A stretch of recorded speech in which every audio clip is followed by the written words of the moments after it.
ಮೂವಿಯ ಮೊದಲ ಸೀನ್ ನಲ್ಲಿ ಕಾರ್ಟರ್ ಅನ್ನೋ ವ್ಯಕ್ತಿ ತನ್ನ ಮಗ ಆಟ ಆಡ್ತಾ ಇರೋದನ್ನ ನೋಡ್ಕೊಂಡು ಕೂತಿರೋದನ್ನ ತೋರಿಸ್ತಾರೆ. ಅವನ ಹೆಂಡತಿ ಅಲ್ಲಿಗೆ ಬಂದು ಸಾರಿ ಕೇಳ್ತಾಳೆ. ಯಾಕಂದ್ರೆ ಸ್ವಲ್ಪ ಹೊತ್ತಿಗೆ ಮೊದಲು ಇಬ್ಬರ ನಡುವೆ ಜಗಳ ಆಗಿರುತ್ತೆ. ನೆಕ್ಸ್ಟ್ ಸೀನ್ ನಲ್ಲಿ ಕಾರ್ಟರ್ ನ ಮಗ ಆಡ್ತಾ ಆಡ್ತಾ ಕೆಳಗಡೆ ಬಿದ್ಬಿಡ್ತಾನೆ. ಕಾರ್ಟರ್ ನ ಹೆಂಡತಿ ಮಗನಿಗೆ ಏನಾಯ್ತು ಅಂತ ನೋಡೋದಕ್ಕೆ ಹೋಗ್ತಾಳೆ. ಇಲ್ಲಿಂದ ಸೀನ್ ಶಿಫ್ಟ್ ಆಗಿ ನಮಗೆ ಇಸಾಬೆಲ್ ಅನ್ನೋ ಹುಡುಗಿಯನ್ನ ತೋರಿಸ್ತಾರೆ. ಅವಳು ತನ್ನ ಅಂಕಲ್ ನ ಜೊತೆ ಒಂದು ಸ್ಮಶಾನಕ್ಕೆ ಬಂದಿರ್ತಾಳೆ. ಯಾಕಂದ್ರೆ ಅವಳ ತಂದೆ ತಾಯಿ ಒಂದು ಕಾರ್ ಆಕ್ಸಿಡೆಂಟ್ ನಲ್ಲಿ ತೀರಿ ಹೋಗಿರ್ತಾರೆ. ಇವತ್ತು ಅವಳ ತಂದೆ ತಾಯಿ ಆನಿವರ್ಸರಿ ಇರುತ್ತೆ. ಅದಕ್ಕೆ ಅವಳ ತಂದೆ ತಾಯಿಯ ಸಮಾಧಿಗೆ ಭೇಟಿ ನೀಡೋದಕ್ಕೆ ಬಂದಿರ್ತಾಳೆ. ಅವಳಿಗೆ ತನ್ನ ಬಳಿ ಇದ್ದ ಕ್ಯಾಮೆರಾದಲ್ಲಿ ಫೋಟೋಸ್ ಗಳನ್ನ ಕ್ಲಿಕ್ ಮಾಡೋದು ಒಂದು ಹಾಬಿ ಆಗಿರುತ್ತೆ. ತನ್ನ ತಂದೆ ತಾಯಿಯ ಸಮಾಧಿಯ ಮೇಲೆ ಹೂವನ್ನ ಇಟ್ಟು ಅದರ ಫೋಟೋಸ್ ಗಳನ್ನ ತಗೊಳ್ತಾಳೆ. ಅದೇ ಸ್ಮಶಾನದಲ್ಲಿ ಒಬ್ಬ ಲೇಡಿ ಕೂಡ ತನ್ನ ಗಂಡನ ಅಂತಿಮ ಸಂಸ್ಕಾರವನ್ನ ಮಾಡ್ತಿರ್ತಾಳೆ. ಪ್ರೀಸ್ಟ್ ಅವಳ ಗಂಡನ ಆತ್ಮಕ್ಕೆ ಶಾಂತಿ ಸಿಗ್ಲಿ ಅಂತ ಪ್ರೇಯರ್ ಮಾಡ್ತಿರ್ತಾನೆ. ಅದೇ ಸಮಯಕ್ಕೆ ಮಾಸ್ಕ್ ಅನ್ನ ಹಾಕೊಂಡಿರೋ ಒಬ್ಬ ಕಿಲ್ಲರ್ ಅಲ್ಲಿಗೆ ಬರ್ತಾನೆ. ಆ ಕಿಲ್ಲರ್ ಪ್ರೀಸ್ಟ್ ಹಾಗೂ ಲೇಡಿಯ ಬಾಡಿ ಗಾರ್ಡ್ ಅನ್ನ ಶೂಟ್ ಮಾಡಿ ಸಾಯಿಸಿ ಆ ಲೇಡಿಯ ಬಳಿ ಬಂದು ತನ್ನ ಮಾಸ್ಕ್ ಅನ್ನ ತೆಗಿತಾನೆ. ಈ ವ್ಯಕ್ತಿಯ ಹೆಸರು ಸೇಡ್ ಇದ್ದೋನು ನಾನೊಬ್ಬ ಕಾಂಟ್ರಾಕ್ಟ್ ಕಿಲ್ಲರ್, ನನಗೆ ನಿನ್ನನ್ನು ಸಾಯಿಸೋದಕ್ಕೆ ಕಾಂಟ್ರಾಕ್ಟ್ ಅನ್ನ ಕೊಟ್ಟಿದ್ದಾರೆ ಅಂತ ಹೇಳಿ ಅವಳನ್ನು ಕೂಡ ಶೂಟ್ ಮಾಡಿ ಸಾಯಿಸ್ಬಿಡ್ತಾನೆ. ಅದನ್ನ ನೋಡ್ತಾ ಇದ್ದ ಇಸಾಬೆಲ್ ತನ್ನ ಕ್ಯಾಮೆರಾದಲ್ಲಿ ಆ ಘಟನೆಯ ಫೋಟೋಸ್ ಗಳನ್ನ ಕ್ಲಿಕ್ ಮಾಡ್ತಾಳೆ. ನಂತರ ಅಲ್ಲಿಂದ ಓಡಿ ತನ್ನ ಅಂಕಲ್ ನ ಬಳಿ ಹೋಗ್ತಾಳೆ. ಆದರೆ ಕಾರ್ನ ಬಳಿ ಅವಳ ಅಂಕಲ್ ಇರೋದಿಲ್ಲ. ಯಾಕಂದ್ರೆ ಅವಳ ಅಂಕಲ್ ಅವಳನ್ನ ಹುಡ್ಕೊಂಡು ಸ್ಮಶಾನದ ಒಳಗೆ ಹೋಗಿರ್ತಾನೆ. ಇಸಾಬೆಲ್ ಅವಳ ಅಂಕಲ್ ನ ಹುಡ್ಕೊಂಡು ಮತ್ತೆ ಸ್ಮಶಾನದ ಕಡೆ ಬರ್ತಾಳೆ. ಸೇಡ್ ಅವಳ ಅಂಕಲ್ ಅನ್ನ ಕೂಡ ಶೂಟ್ ಮಾಡಿ ಸಾಯಿಸ್ಬಿಡ್ತಾನೆ. ಹಾಗೆ ಸೇಡ್ ಇಸಾಬೆಲ್ ನ ಕೈಯಲ್ಲಿ ಕ್ಯಾಮೆರಾ ಇರೋದನ್ನ ನೋಡಿ ಅವಳನ್ನು ಸಾಯಿಸೋದಕ್ಕೆ ಮುಂದಾಗ್ತಾನೆ. ಇಸಾಬೆಲ್ ಅವನ ಕೈಯಿಂದ ತಪ್ಪಿಸ್ಕೊಂಡು ಒಂದು ಮನೆಯ ಬಳಿ ಓಡ್ ಬರ್ತಾಳೆ. ಈ ಮನೆ ಕಾರ್ಟರ್ದಾಗಿರುತ್ತೆ. ಕಾರ್ಟರ್ ತನ್ನ ಹೆಂಡತಿಗೆ ಒಂದು ಲೆಟರ್ ಅನ್ನ ಬರೆದು ಸೂಸೈಡ್ ಮಾಡ್ಕೊಳ್ಬೇಕಂತ ಇರ್ತಾನೆ. ಕಾರ್ಟರ್ ಯಾಕೆ ಸೂಸೈಡ್ ಮಾಡ್ಕೊಳ್ಬೇಕಂತ ಡಿಸೈಡ್ ಆಗಿರ್ತಾನೆ ಅಂದ್ರೆ, ಮೂವಿಯ ಫಸ್ಟ್ ಸೀನ್ ನಲ್ಲಿ ಅವನ ಮಗ ಆಡ್ತಾ ಆಡ್ತಾ ಕೆಳಗಡೆ ಬಿದ್ದಿರ್ತಾನಲ್ವಾ, ಆಗಲೇ ಅವನ ಮಗನ ತಲೆಗೆ ಬಲವಾದ ಪೆಟ್ಟು ಬಿದ್ದು ಅವನ ಸಾವಾಗಿರುತ್ತೆ.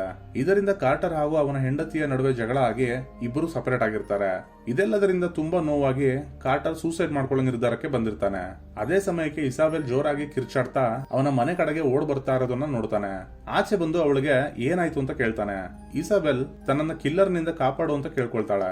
ಕಾರ್ಟರ್ ಅವಳನ್ನ ಮನೆಯ ಒಳಗಡೆ ಕರ್ಕೊಂಡು ಹೊರಡ್ತಾನೆ. ಅಷ್ಟರಲ್ಲೇ ಸೇಡ್ ಶೂಟ್ ಮಾಡಿದ ಒಂದು ಬುಲೆಟ್ ಕಾರ್ಟರ್ ನ ಕಾಲಿಗೆ ತಗಲುತ್ತೆ. ತಕ್ಷಣ ಮನೆಯ ಒಳಗೆ ಹೋಗಿ ಡೋರ್ ಲಾಕ್ ಮಾಡ್ಕೊಂಡು ಮೇಲಿನ ಫ್ಲೋರ್ ಗೆ ಹೋಗ್ತಾರೆ.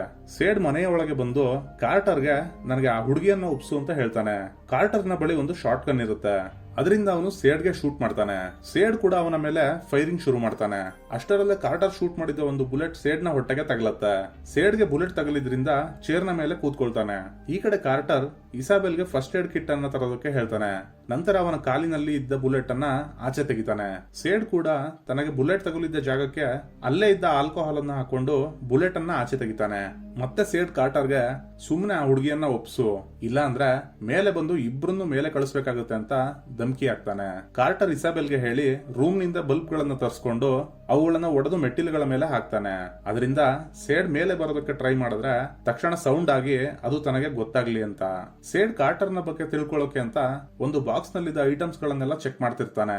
ಅದರಲ್ಲಿ ಒಂದು ಫೋಟೋ ಫ್ರೇಮ್ ಸಿಗತ್ತೆ. ಈಗ ಸೇಡ್ಗೆ ಕಾರ್ಟರ್ ಒಬ್ಬ ಸಾಮಾನ್ಯ ವ್ಯಕ್ತಿ ಅಲ್ಲ, ಅವನೊಬ್ಬ ಆರ್ಮಿ ಆಫೀಸರ್ ಅನ್ನೋದು ಗೊತ್ತಾಗುತ್ತೆ. ಕಾರ್ಟರ್ ಕೂಡ ಸೇಡ್ ನ ಬ್ಯಾಕ್ ಗ್ರೌಂಡ್ ಅನ್ನ ವಿಚಾರಿಸ್ತಾನೆ. ಸೇಡ್ ಕಾರ್ಟರ್ಗೆ ನಾನೊಬ್ಬ ಕಾಂಟ್ರಾಕ್ಟ್ ಕಿಲ್ಲರ್, ಹಾಗೆ ನಾನ್ ತಗೊಂಡಿದ್ದ ಕಾಂಟ್ರಾಕ್ಟ್ ಪ್ರಕಾರ ಒಬ್ಬ ಲೇಡಿಯನ್ನ ಸಾಯಿಸಿದೆ. ಆದ್ರೆ ಈ ಹುಡುಗಿ ಆ ಘಟನೆಯನ್ನ ತನ್ನ ಕ್ಯಾಮ್ರಾದಲ್ಲಿ ಕ್ಯಾಪ್ಚರ್ ಮಾಡಿದಾಳೆ ಅಂತ ಹೇಳ್ತಾನೆ. ತಕ್ಷಣ ಕಾರ್ಟರ್ ಕ್ಯಾಮ್ರಾದ ಫಿಲ್ಮ್ ಅನ್ನ ತೆಗೆದು ಒಂದು ಕವರ್ ನ ಒಳಗಡೆ ಹಾಕಿ ಅದನ್ನ ಬಾತ್ರೂಮ್ ನಲ್ಲಿ ಬಚ್ಚಿಡೋದಕ್ಕೆ ಹೇಳ್ತಾನೆ. ನಂತರ ಕಾರ್ಟರ್ ಇಸಾಬೆಲ್ಗೆ ನಿನ್ನ ಬಗ್ಗೆ ಏನಾದ್ರೂ ಹೇಳು ಅಂತ ಕೇಳ್ತಾನೆ. ಆಗ ಇಸಾಬೆಲ್, ನಾನ್ ತುಂಬಾ ಚಿಕ್ಕವಳಾಗಿದ್ದಾಗ್ಲೇ ನನ್ನ ತಂದೆ ತಾಯಿ ಒಂದು ಕಾರ್ ಆಕ್ಸಿಡೆಂಟ್ ನಲ್ಲಿ ತೀರಿ ಹೋದ್ರು. ಆಗಿನಿಂದ ನನ್ನ ಅಂಕಲೇ ನನ್ನನ್ನ ನೋಡ್ಕೊಳ್ತಿದ್ರು. ಆದ್ರೆ ಇವತ್ತು ಈ ಕಿಲ್ಲರ್ ನನ್ನ ಅಂಕಲ್ ನ ಕೂಡ ಶೂಟ್ ಮಾಡಿ ಸಾಯಿಸಿದ ಅಂತ ಹೇಳ್ತಾಳೆ. ಕಾರ್ಟರ್ಗೆ ಅವಳ ಸ್ಟೋರಿಯನ್ನ ಕೇಳಿ ತುಂಬಾ ಫೀಲ್ ಆಗುತ್ತೆ. ಹಾಗೆ ನಾನ್ ನಿನ್ನನ್ನ ಖಂಡಿತವಾಗ್ಲೂ ಕಿಲ್ಲರ್ ನ ಕೈಯಿಂದ ಕಾಪಾಡ್ತೀನಿ ಅಂತ ಪ್ರಾಮಿಸ್ ಕೂಡ ಮಾಡ್ತಾನೆ. ನೆಕ್ಸ್ಟ್ ಸೀನ್ ನಲ್ಲಿ ಒಬ್ಬ ಪೊಲೀಸ್ ಆಫೀಸರ್ ಅನ್ನ ನೋಡ್ತೀವಿ. ಕಾರ್ ಡ್ರೈವ್ ಮಾಡ್ಕೊಂಡು ಹೋಗ್ತಾ ಇರುವಾಗ ಅವನ ದೃಷ್ಟಿ ಸ್ಮಶಾನದ ಕಡೆ ಹೋಗುತ್ತೆ. ಅಲ್ಲಿ ಇಸಾಬೆಲ್ ನ ಅಂಕಲ್ ನ ಬಾಡಿಯನ್ನ ನೋಡ್ತಾನೆ. ನಂತರ ಕಾರ್ ಡ್ರೈವ್ ಮಾಡ್ಕೊಂಡು ಮುಂದೆ ಬಂದ್ಮೇಲೆ ಅವನಿಗೆ ಕಾರ್ಟರ್ ನ ಮನೆ ಕಂಡು ಅಲ್ಲಿಗೆ ಬರ್ತಾನೆ. ಅದನ್ನ ನೋಡಿದ ಸೇಡ್ ತಕ್ಷಣ ಮುಖಕ್ಕೆ ಮಾಸ್ಕ್ ಅನ್ನ ಹಾಕೊಳ್ತಾನೆ. ಈ ಕಡೆ ಕಾರ್ಟರ್ ಇಸಾಬೆಲ್ಗೆ ಹಿಂದೆಗಡೆ ಇದ್ದ ಕಿಟಕಿಯಿಂದ ಆಚೆ ಹೋಗೋದಕ್ಕೆ ಹೇಳ್ತಾನೆ. ಪೊಲೀಸ್ ಕಾರ್ಟರ್ ನ ಮನೆಯ ಬೆಲ್ಲನ್ನ ಬಾರಿಸ್ತಾನೆ. ತಕ್ಷಣ ಸೇಡ್ ಮನೆಯ ಒಳಗಿಂದಾನೆ ಬಾಗಿಲಿನ ಕಡೆ ಶೂಟ್ ಮಾಡ್ತಾನೆ. ಅಷ್ಟರಲ್ಲೇ ಕಿಟಕಿಯ ಬಳಿ ಇಸಾಬೆಲ್ ಅನ್ನ ನೋಡ್ತಾನೆ. ಮನೆಯ ಆಚೆ ಹೋಗಿ ಅವಳಿಗೂ ಶೂಟ್ ಮಾಡೋದಕ್ಕೆ ನೋಡ್ತಾನೆ. ಆದರೆ ಅಷ್ಟರಲ್ಲೇ ಕಾರ್ಟರ್ ಇಸಾಬೆಲ್ ಅನ್ನ ಕಿಟಕಿಯಿಂದ ಒಳಗಡೆ ಕರ್ಕೊಳ್ತಾನೆ. ನಂತರ ಸೇಡ್ ಪೊಲೀಸ್ ಆಫೀಸರ್ ನ ಮನೆ ಒಳಗಡೆ ಕರ್ಕೊಂಡ್ಬಂದು ಒಂದು ಚೇರಿಗೆ ಕಟ್ ಹಾಕಿ ಅವನಿಗೆ ಟಾರ್ಚರ್ ಮಾಡೋದಕ್ಕೆ ಶುರು ಮಾಡ್ತಾನೆ. ಸೇಡ್ ಕಾರ್ಟರ್ಗೆ ನೀನೀಗ ಹುಡುಗಿಯನ್ನ ಕೆಳಗಡೆ ಕಳಿಸ್ಲಿಲ್ಲ ಅಂದ್ರೆ ಈ ಪೊಲೀಸ್ ಆಫೀಸರ್ ನ ಸಾಯಿಸ್ತೀನಿ ಅಂತ ಹೇಳ್ತಾನೆ. ಆದ್ರೆ ಕಾರ್ಟರ್ ಅದಕ್ಕೆ ಒಪ್ಕೊಳ್ಳಲ್ಲ. ಮತ್ತೆ ಸೇಡ್ ಇದ್ದೋನು, ಸರಿ ನೀನ್ ಆ ಹುಡುಗಿಯನ್ನ ನನ್ಗೆ ಒಪ್ಸು, ನಿನ್ನನ್ನು ಹಾಗೂ ಈ ಪೊಲೀಸ್ ಆಫೀಸರ್ ಇಬ್ರು ಬಿಟ್ಬಿಡ್ತೀನಿ ಅಂತ ಹೇಳ್ತಾನೆ. ಇದಕ್ಕೂ ಕಾರ್ಟರ್ ಒಪ್ಕೊಳ್ಳದೆ ಇದ್ದಾಗ ಸೇಡ್ಗೆ ತುಂಬಾನೇ ಕೋಪ ಬಂದು ಪೊಲೀಸ್ ಆಫೀಸರ್ನ ಶೂಟ್ ಮಾಡಿ ಸಾಯಿಸ್ಬಿಡ್ತಾನೆ. ಹೀಗೆ ಸಮಯ ಕಳೆಯುತ್ತೆ. ಸೇಡ್ ಕಂಪ್ಲೀಟ್ ಆಗಿ ಸೈಲೆಂಟ್ ಆಗ್ಬಿಡ್ತಾನೆ. ಕಾರ್ಟರ್ ಎಷ್ಟೇ ಮಾತಾಡ್ಸಿದ್ರು ಕೂಡ ಅದಕ್ಕೆ ಸೇಡ್ ಕಡೆಯಿಂದ ಯಾವುದೇ ರಿಪ್ಲೈ ಬರೋದಿಲ್ಲ. ಸೇಡ್ ಅಲ್ಲಿಂದ ಹೊರಟೋಗಿರ್ಬೋದು ಅನ್ಕೊಂಡು ಕಾರ್ಟರ್ ಇಸಾಬೆಲ್ಗೆ ಬಾತ್ರೂಮ್ ನಲ್ಲಿ ಬಚ್ಚಿಟ್ಕೊಳ್ಳೋಕೆ ಹೇಳಿ ನಿಧಾನಕ್ಕೆ ಮೆಟ್ಟಿಲುಗಳನ್ನ ಇಳಿತಾನೆ. ಕೆಳಗಡೆ ಬಂದು ನೋಡಿದ್ರೆ ಅಲ್ಲಿ ಸೇಡ್ ಇರೋದಿಲ್ಲ. ಸೇಡ್ ನ ಶೂಗಳು ಮಾತ್ರ ಕಾಣಿಸುತ್ತೆ. ಹಾಗೆ ಕಾರ್ಟರ್ಗೆ ಮೇಲಿನ ಫ್ಲೋರ್ ನಲ್ಲಿ ಯಾರೋ ನಡೀತಾ ಇರೋ ಶಬ್ದ ಕೇಳುತ್ತೆ.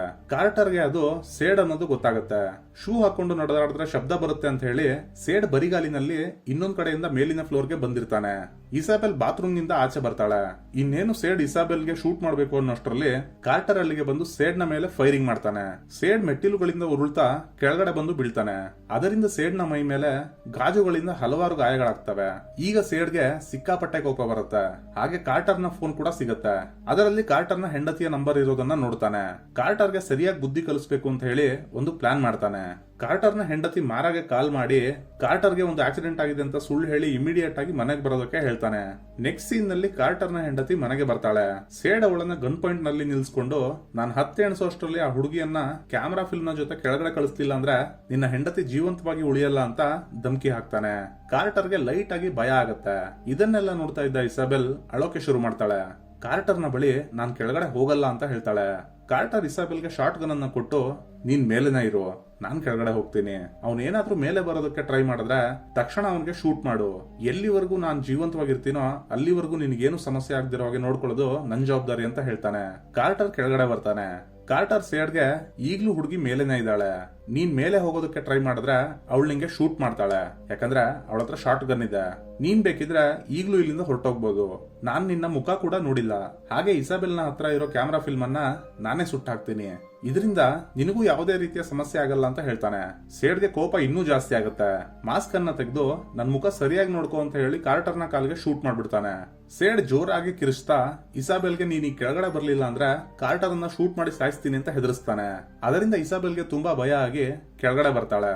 ಆದರೆ ಈಗಲೂ ಆಕೆ ಕೈಯಲ್ಲಿ ಗನ್ ಅನ್ನ ಹಿಡ್ಕೊಂಡಿರ್ತಾಳೆ. ಇಸಾಬೆಲ್ ಸೇಡ್ ಕಡೆ ಗನ್ ಪಾಯಿಂಟ್ ಮಾಡ್ಕೊಂಡು ಮುಂದೆ ಬರ್ತಾಳೆ. ಸೇಡ್ ಮಾರನ್ನ ಅಡ್ಡ ಹಿಡ್ಕೊಂಡು ಹಿಂದ್ಗಡೆ ಸರ್ಕೊಳ್ತಾನೆ.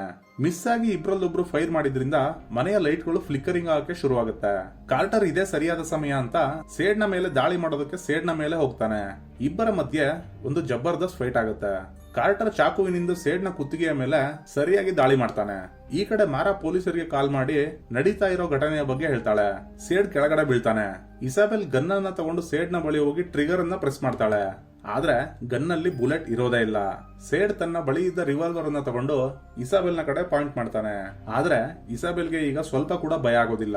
ನೀನ್ ನನ್ಗೆ ಶೂಟ್ ಮಾಡೋದಾದ್ರೆ ಮಾಡು, ನಾನು ಒಂದ್ ಹೆಜ್ಜೆ ಕೂಡ ಆ ಕಡೆ ಈ ಕಡೆ ಸರಿಯೋದಿಲ್ಲ ಅಂತ ಹೇಳ್ತಾಳೆ. ಅಷ್ಟರಲ್ಲೇ ಸೇಡ್ ನ ಜೀವ ಹೋಗುತ್ತೆ. ತಕ್ಷಣ ಇಸಾಬೆಲ್ ಓಡ್ಕೊಂಡು ಕಾರ್ಟರ್ ನ ಬಳಿ ಹೋಗ್ತಾಳೆ. ಕಾರ್ಟರ್ಗೆ ತುಂಬಾ ಸುಸ್ತಾಗಿರುತ್ತೆ. ಇಸಾಬೆಲ್ ತನ್ನ ಜೀವವನ್ನು ಉಳಿಸಿದ್ದಕ್ಕೆ ಕಾರ್ಟರ್ಗೆ ಥ್ಯಾಂಕ್ಸ್ ಹೇಳ್ತಾಳೆ. ಕಾರ್ಟರ್ ಕೂಡ ಇಸಾಬೆಲ್ಗೆ ಥ್ಯಾಂಕ್ಸ್ ಹೇಳ್ತಾನೆ. ಯಾಕಂದ್ರೆ ಇಸಾಬೆಲ್ ಇವತ್ತು ಬರೋದು ಸ್ವಲ್ಪ ಲೇಟ್ ಆಗಿದ್ರು ಕೂಡ ಅವನು ಸೂಸೈಡ್ ಮಾಡ್ಕೊಂಡಿರ್ತಿದ್ದ. ಇಸಾಬೆಲ್ ಜೀವಂತವಾಗಿದ್ದಾಳೆ ಅಂದ್ರೆ ಅದಕ್ಕೆ ಕಾರಣ ಕಾರ್ಟರ್. ಹಾಗೆ ಕಾರ್ಟರ್ ಜೀವಂತವಾಗಿದ್ದಾನೆ ಅಂದ್ರೆ ಅದಕ್ಕೆ ಇಸಾಬೆಲ್ ಕಾರಣ. ಇಸಾಬೆಲ್ ಕಾರ್ಟರ್ ಅನ್ನ ತನ್ನ ತಂದೆಯ ರೂಪದಲ್ಲಿ ನೋಡ್ತಾಳೆ. ಕಾರ್ಟರ್ಗೂ ಇಸಾಬೆಲ್ ಅನ್ನ ನೋಡಿ ತನ್ನ ಮಗ ವಾಪಸ್ ಸಿಕ್ಕಷ್ಟೇ ಖುಷಿ ಆಗುತ್ತೆ. ಇದರೊಂದಿಗೆ ಈ ಮೂವಿ ಇಲ್ಲಿಗೆ ಎಂಡ್ ಆಗುತ್ತೆ. ನಿಮಗೆ ಈ ವಿಡಿಯೋ ಇಷ್ಟವಾಗಿದ್ರೆ ಒಂದು ಲೈಕ್ ಮಾಡಿ. ಮೂವಿಯ ಎಕ್ಸ್ಪ್ಲನೇಷನ್ ಹೇಗೆ ಅನಿಸ್ತು ಅನ್ನೋದನ್ನ ಕಮೆಂಟ್ ಮಾಡಿ ತಿಳಿಸಿ. ಮತ್ತೆ ಸಿಗೋಣ ಮುಂದಿನ ವಿಡಿಯೋದಲ್ಲಿ. ನಮಸ್ಕಾರ.